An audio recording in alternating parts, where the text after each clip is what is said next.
We all know his name, Pythagoras, a mathematician immortalized by a simple equation, a squared plus b squared equals c squared. But few know the man behind the formula.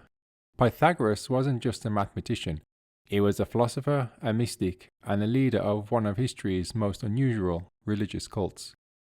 His followers worshipped numbers, obeyed strange rituals, and believed that the universe itself sang a hidden harmony. This is the story of Pythagoras, his rise to prominence, and the mysterious brotherhood that followed him. Pythagoras was born around 570 BC on the island of Samos. His father was a merchant, and his mother is said to have received a prophecy before his birth. A priestess told her that her son would be destined for great wisdom. The prophecy profoundly shaped his upbringing, prompting his family to provide him with an unusually intense education. Rather than receiving only the conventional schooling available to a youth of his time and status, Pythagoras was carefully guided towards pursuits that will cultivate his intellect and moral character. His parents ensured that he was exposed to prominent teachers, thinkers, and traditions well beyond the typical sphere of a young Greek boy. Under the influence of the prophecy, his father is said to have encouraged a broad and rigorous course of study, believing that his son's gifted nature required exceptional nurturing. This included early instruction in poetry, music, mathematics, and even religious and philosophical teachings. Pythagoras may have been introduced to the mystic traditions of the East through merchants and travelers visiting Samos.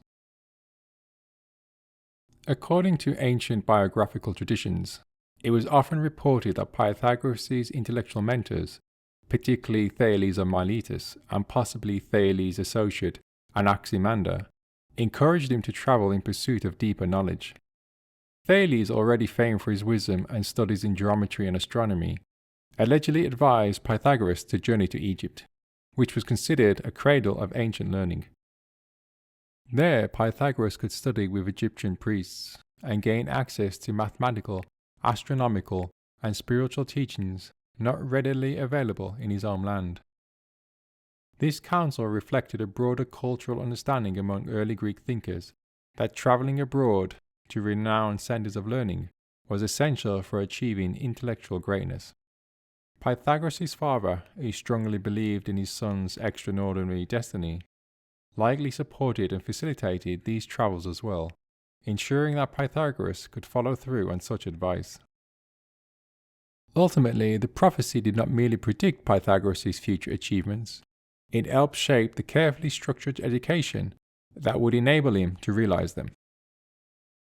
Pythagoras therefore traveled to Egypt, a land revered for its ancient wisdom.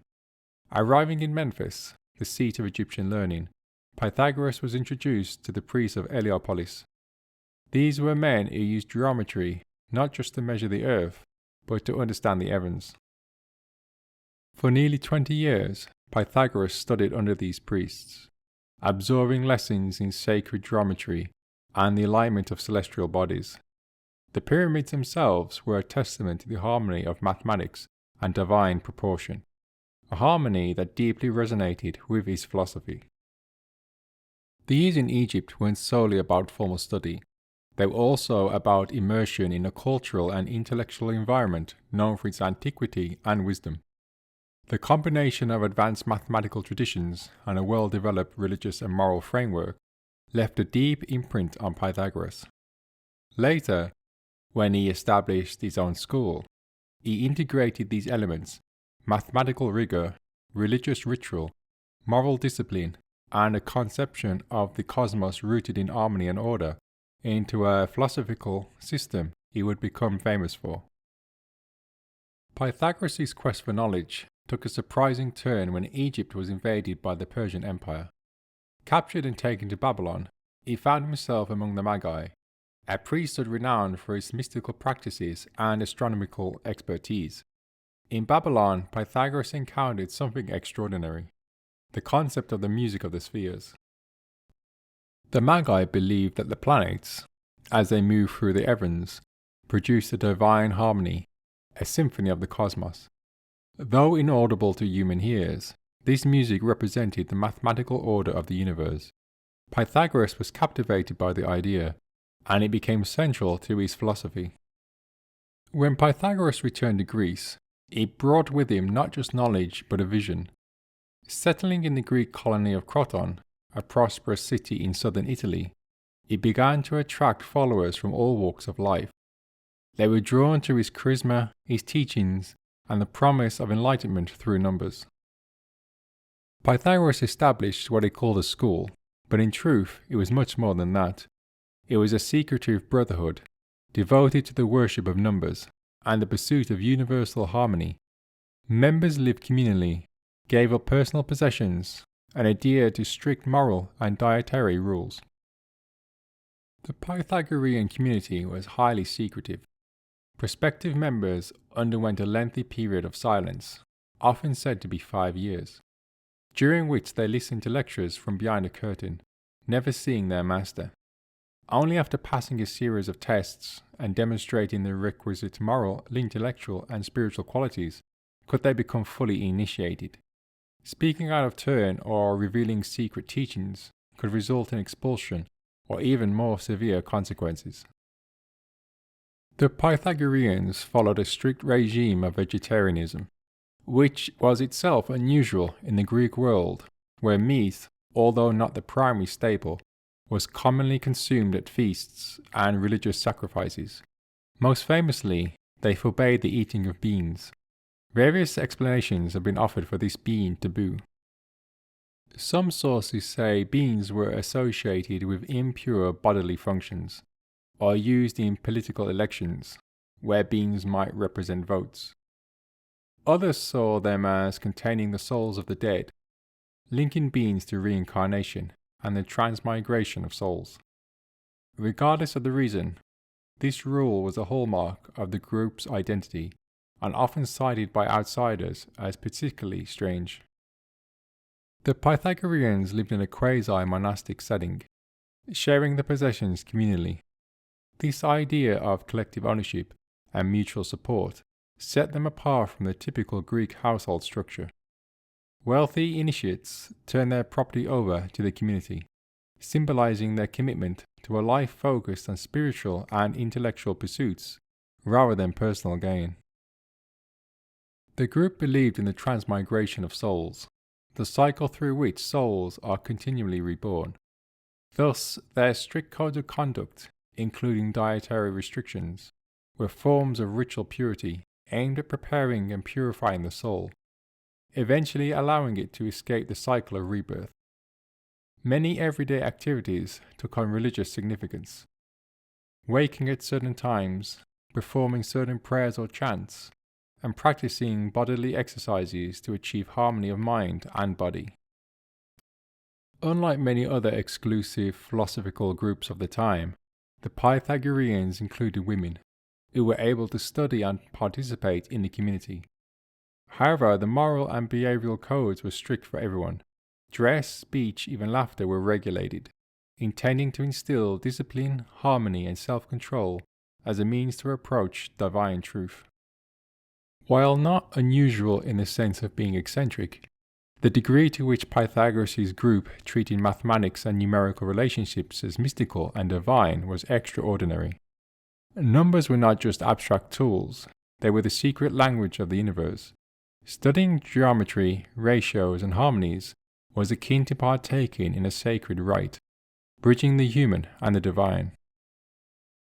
In their daily lives, Pythagoreans sought harmony in every action. They adhered to rituals such as placing the right shoe on before the left, never picking up items dropped on the floor, and avoiding public roads whenever possible.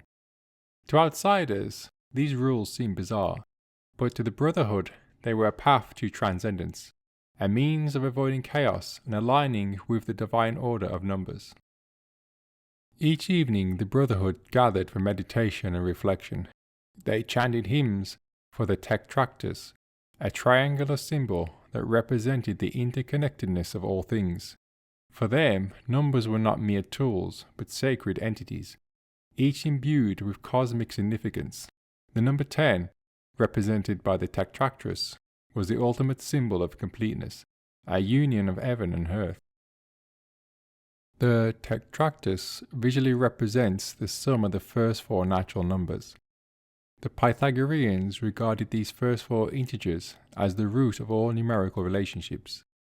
Each integer carried symbolic meaning. 1 represented unity or the source. 2 represented polarity or duality, e.g. male, female, light, dark. 3 represented the triadic harmony, past, present, future, beginning, middle, end. And 4 represented stability and solidity, the 4 directions, the 4 seasons, the 4 classical elements. When combined, these numbers yielded 10, which was seen as a perfect, complete number that encapsulated the entire structure of reality. Aristotle criticized the Pythagoreans for being so taken with the idea of numerical order that they projected it onto reality, even where the evidence did not support it. Although observations pointed to the presence of 9 celestial bodies orbiting in the heavens, the Pythagoreans' belief in the perfection of the number 10 led them to conclude that there must be a 10th unseen body, the so-called counter-earth, despite no direct evidence of its existence. While the Pythagorean Theorem is Pythagoras' most famous contribution, his influence on mathematics extended far beyond right-angled triangles. He explored relationships between numbers and shapes, laying the groundwork for geometry, the concept of numerical ratios such as 2:1 or 3:2, revealed the harmony underlying music. These ratios, he taught, govern the vibrations of strings, creating intervals like octaves and fifths that still define music today. He theorized that the planets themselves moved according to mathematical principles, producing a divine music, the music of the spheres. This was not just a poetic metaphor, it was a profound assertion that mathematics was the language of the universe. Plato was deeply indebted to the Pythagoreans.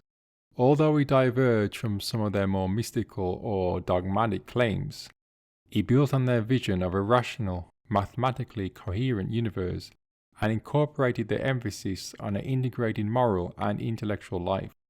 This synthesis helped shape one of Western philosophy's most enduring and influential systems of thought. For example, while not identical to Pythagorean numerical mysticism, Plato's theory of forms bears a conceptual resemblance. Both frameworks value abstract, transcendent entities as the keys to true understanding. Plato's Academy, in fact, famously bore the inscription, "Let no one ignorant of geometry enter," reflecting the foundational importance of mathematical knowledge, a principle he absorbed from the Pythagorean tradition. The Pythagoreans advocated for a way of life that combined moral rigor, intellectual discipline, and spiritual purification. This notion that philosophical inquiry and moral improvement go hand in hand resonated strongly with Plato. Throughout his dialogues, Plato emphasizes that the pursuit of truth is not merely an intellectual exercise, but also a path towards ethical betterment and the good life. Like the Pythagoreans, Plato saw philosophy as a transformative practice aiming to liberate the soul from ignorance and disorder. Pythagoras was a figure who straddled the line between mysticism and rationality. To his followers, his teachings were divine revelations, insights into the cosmic order. To modern thinkers, he represents the beginning of a shift, an attempt to explain the universe through reason and mathematical principles. Even today, debates persist about the role of numbers in describing reality. Are mathematical laws discoveries or inventions? Are they intrinsic to the universe, as Pythagoras believed, or simply constructs of the human mind? But the Brotherhood's harmony was shattered by a startling discovery. One of its members, Ilmestyz, found proof of irrational numbers, values like the square root of 2 that couldn't be expressed as simple fractions. This revelation threatened the Pythagorean belief in numerical perfection. The Pythagoreans considered rational ratios as a key to understanding divine order. The existence of irrational numbers meant that certain quantities in nature could not be neatly pinned down by ratios of whole numbers. This undercut their core belief in an entirely rational and number-based structure to the universe, striking at the heart of their metaphysical system. The Pythagoreans were so disturbed by this discovery that they swore to keep it secret. Some traditions claim Hippasus himself was drowned or otherwise punished as a result of revealing this unsettling truth to outsiders, reflecting how dangerous and subversive the idea of irrationality was to their intellectual community. As the Pythagorean Brotherhood grew in influence, so did the suspicion and resentment of those outside its walls. To many in Croton, the group's secrecy and strict codes of behavior were unsettling. Others feared their growing power in local politics. Rumors spread of their strange rituals, their worship of numbers, and their rejection of traditional religion. The tensions finally boiled over in the late 6th century BC. One fateful evening, an angry mob descended on the Pythagorean meeting hall. The building was set ablaze, trapping many of its members inside. Pythagoras himself managed to escape, but fled into exile. His brotherhood fractured and scattered. Accounts of his death vary. Some say he starved, refusing to eat food that violated his own rules, while others claim he was hunted down by his enemies. Though the brotherhood fell, Pythagoras' teachings endured. His mathematical insights were carried forward by his followers and absorbed into the works of later philosophers like Plato and Aristotle. His ideas on harmony influenced the development of music theory, leading to the Western scales and compositions we know today. Even in the Renaissance, scholars rediscovered Pythagoras' legacy, blending his mystical ideas with the burgeoning scientific revolution.